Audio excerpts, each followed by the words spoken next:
마태복음 21장 23절에서 27절입니다.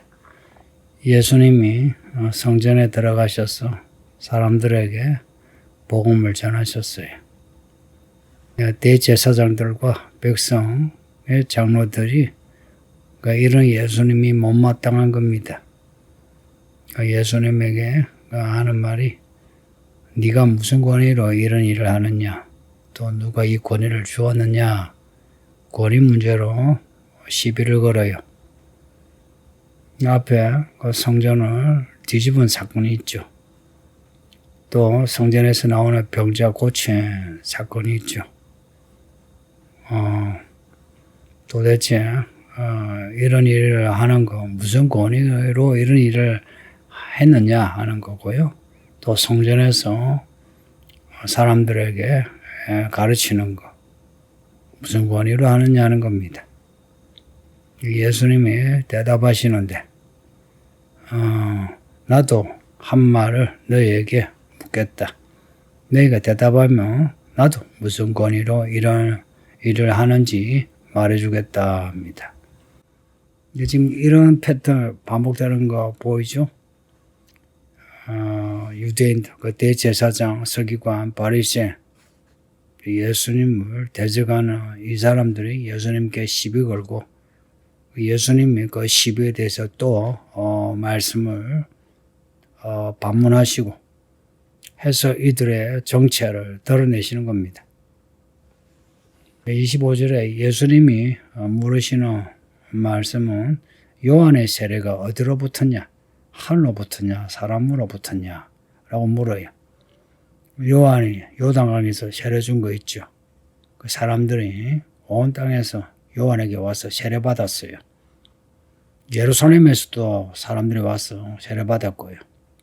갈릴리에서도 그렇고요. 또 이방 지역에서도 받고요. 사람들이 요한을 선지자로 보죠.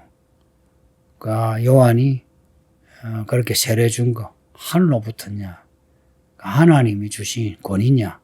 아니면 요한 자신이 자의로 그렇게 세례를 준 거냐? 이렇게 물으신 거예요. 이렇게 물으시니 이 대제사장들과 백성의 장로들이 서로 의논하여 이르되 이 분위기 무슨 분위기인지 감이 잡히죠. 이들이 정당하면 의논할 거 뭐가 있습니까? 그러니까 바로 대답을 하는 거죠. 그런데 이런 사람들은 꼭 이렇게 의논해서 말을 하죠. 하는 말이 자기들끼리 하는 말이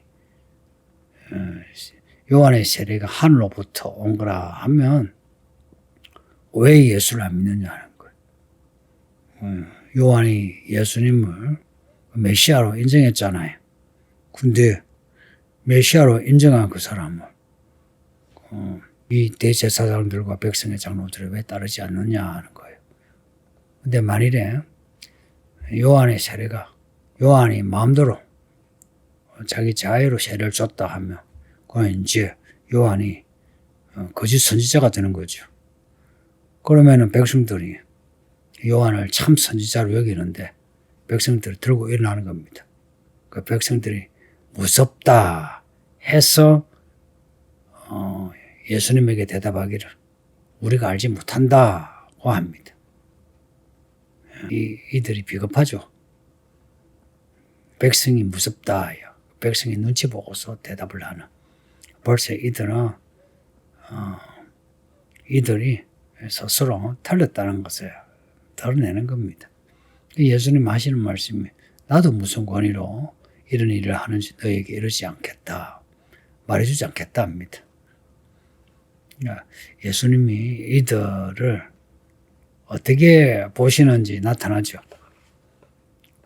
지금 이 권위 문제로 예수님에게 와서 이렇게 따지면서 이들은 세례 요한이 무슨 권위로 그렇게 세례를 줬는지도 말 못하는데 사람들 눈치 보고 근데 지금 예수님에게 와가지고 무슨 권위로 일을 하느냐라고 묻는다는 것은 정말 앞뒤가 안 맞는 거예요.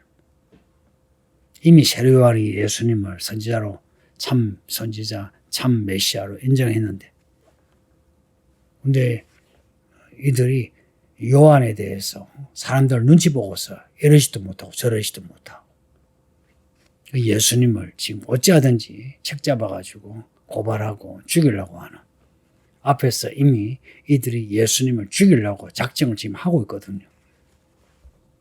이들이 이런 복잡한 생각 가지고 이런 대답을 하니 예수님이 그 속을 다 보신 겁니다. 여러분의 속은 어떤가요? 실제로 우리가 교회 안에 쓰고 교회 밖에 쓰고 무슨 말을 주고받을 때에 무슨 생각으로 말을 주고받습니까? 특히나 교회 안에서. 교회 하면 그리스도가 머리라 그러죠. 그리스도가 머리라 하는 것은 그리스도가 이 교회의 최고 권위자라는 겁니다. 그럼 저는 그리스도의 말씀을 가르치는 자입니다. 권력의 문제 아니고 권위의 문제예요. 목사의 역할이 뭐냐? 말씀 전하는. 어떻게 말씀을 전하냐? 그리스도 예수께서 주신 권위로 말씀을 전하는 겁니다.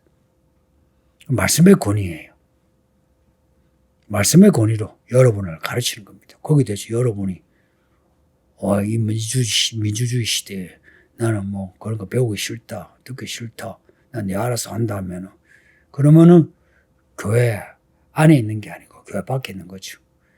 머리신 그리스도가 그 권위로 저를 종으로 세우셨고 또 교회 안에 목자와 교사들을 종으로 세우셨는데 배우는 사람들이 그것을 마다하면 그러면 교회 밖에 있는 거죠. 교회 밖에 있는 사람들이 의외로 많습니다. 그래도 서울이기는 교회는 그래도 참 건전하지만 건전한 편이죠. 이 한국 교회 그리고 21세기 이 세상의 모든 교회들이 교회가 무너지고 있습니다. 권위가 무너지고 있습니다. 교회의 권위, 그리스도의 머리 대신 권위가 무너지고 있습니다. 그래서 교회의 권위를 세우는 게 교회를 회복하는 길입니다. 어떻게 세웁니까? 말씀 안에서 말씀은 우리가 가르치는 바대로 그대로 따르면 됩니다. 그리스도께서 교회의 머리를 하죠. 그러면 그리스도가 머리시고 우리는 그의 몸이니까 그리스도께서 말씀하시는 거 그대로 받아들이면 됩니다. 어떻게 말씀하시나? 성경을 통해서 말씀하십니다. 이 성경 우리는 단 서너 구절 이렇게 읽죠. 그러나 이 말씀이 전체 66권 안에 있어요. 66권에 이 말씀 안에 이 서너 구절이 있어요. 그러면 이 말씀을 우리가 하나님의 말씀으로 여긴다 할 때는 이 말씀 전체에서 특별히 오늘 이 말씀을 하시는 겁니다. 이 말씀 전체 중에 이 특별히 오늘 본문을 말씀하는 겁니다. 그러니 우리는 오늘 이 본문, 내일 그 다음 본문 읽으면서 이 성경 전체의 스토리를 알아가야 하고 그리고 이 본문에서 우리가 말씀하시는 내용을 알아야 합니다. 그게 그리스도의 권위를 인정하는 겁니다. 집안의 아버지가 10년 전에 20년 전에 했던 그 말씀을 가지고 지금 우리가 오늘 아버지께서 하시는 말씀을 안 들으면 그 아버지 권위를 무시하는 거죠. 그렇죠? 아버지께서 10년 전에 말씀하고 1년 전에 말씀하시고 한 달 전에 말씀하시고 어제 말씀하시고 다 해도 오늘 말씀하시는 거 들어야죠. 그렇죠? 오늘 하시는 말씀을 안 듣고 예전에 들었던 말씀 내가 알고 있다고 이러면 안 되죠. 오늘 이 본문에 예수님이 우리에게 주시는 말씀이 있는 거예요. 교회는 권위의 문제입니다. 지금 성도들의 문제는 권위의 이 교회 권위가 어떤 권위인지 모르면서 교회를 다니고 있다는 거예요. 그러면서 이제 조금 이렇게 배웠다는 사람은 교회를 권력 게임으로 생각합니다. 목사를 권력 게임으로, 장로를 권력 게임으로. 권력 게임이 아닙니다. 제가 권력 게임으로 할 것 같으면 이 교회 안에서 이런 식으로 이 파워 게임 이렇게 하지 않습니다.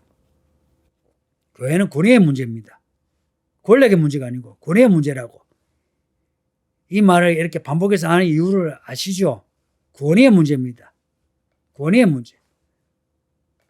저를 비롯해서 교회 일꾼들 어느 누구도 권력으로 사람을 대하는 게 아니고 내가 목사니까 내가 장로니까 이게 아니고 그리스도께서 우리의 머리시고 말씀하시는 그 권위의 문제로 접근한 겁니다. 저는 여러분을 이 말씀의 권위로 여러분에게 접근하지 목사니까 이러지 않습니다. 목사 타이틀 벗어도 돼요. 다 성도라 해도 된다고요. 목사라 부르기 싫으면 그냥 뭐 이상호 씨 해도 괜찮아요. 아무 상관없어요. 권위의 문제입니다. 이 교회 그리스도께서 권위자시고 그리고 그 권위자께서 목사를 말씀을 전하는 종으로 세우셨다면 저는 그 종으로 충실하면 됩니다. 그리고 그 종은 말씀의 권위로 사람들을 가르치면 되는 거예요. 그래서 여러분이 나이가 몇 살이든 간에 여러분이 어떤 사회에 지위가 있든 간에 배워야 합니다. 왜 배워야 하냐? 그리스도께서 우리의 권위자시니까. 그리고 이 권위에 내가 엎드릴 때에 그 나라에 들어가게 됩니다. 왜 어린아이가 천국에 들어간다 하시는지 아세요? 어린아이는 엎드리기 때문에 그렇습니다. 어른들이 고개를 빳빳하게 세우지. 아이들은 가르치는 대로 하라 하는 대로 하죠. 그래서 교회 생활은 권위에 복종하는 겁니다. 권력이 아니고 권위입니다. 만일에 여러분이 권력을 교회 안에서 찬다면 그런 사람은 교회 일꾼 안 돼야 돼요. 권력을 생각하면 이런 거, 내가 장로인데, 내가 목사인데, 내가 집사인데, 내가 교사인데, 이런 권리가 있다 그래요. 권력은 권리를 이야기하죠. 아니에요. 권위입니다, 권위. 사람들이 알아주지 않는 권력이라도 권위가 있으면 됩니다. 여러분이 알아주지 않고 저에게는 그렇게 크게 저의 목회를 좌우하지 않습니다. 알아주지 않아도 저는 말씀의 권위로 여러분을 가르치는 거예요. 듣기 싫으면 뭐 안 듣는 거죠. 그러나 배울 자는 가르치는 겁니다. 권위의 문제입니다. 권위의 문제. 교회는 권위의 문제입니다. 교회는 무슨 문제? 권위의 문제입니다. 믿음 생활, 권위의 문제입니다. 오늘날 교회의 문제는 권위의 문제입니다. 이 대제사장들과 백성의 장로들 보세요. 교회 묵은 사람들 아닙니까? 교회 파워 게임에 묵은 사람들이에요. 이 사람들이 교회에서 권위 따지면서 자기가 파워를 누리려고 해요. 그러면서 요 안에 세력이 어디로부터 오는지 말하지 못해요. 하나님의 뜻이 무엇인지 말하지 못한다는 거예요. 이 사람들은. 여러분 어떤가요? 교회 묵은 성도들, 제가 하는 말 잘 들었어요? 권위의 문제입니다. 교회는 파워게임이 아니고 권위의 문제라고요. 제가 하는 말을 잘 이해하시기를, 깨달으시기를 바랍니다. 아버지 하나님 감사합니다.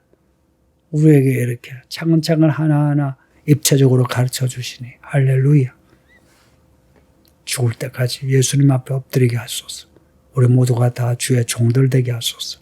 교회의 그리스도의 머리 대신 권위가 살아있게 하사 이 말씀 앞에 다 엎드리게 하소서. 다 모든 성도들을 가르치는 자에게 엎드리게 하사 말씀 안에 같이 있게 하시고 동일한 부지런함으로 말씀으로 살아가게 하소서.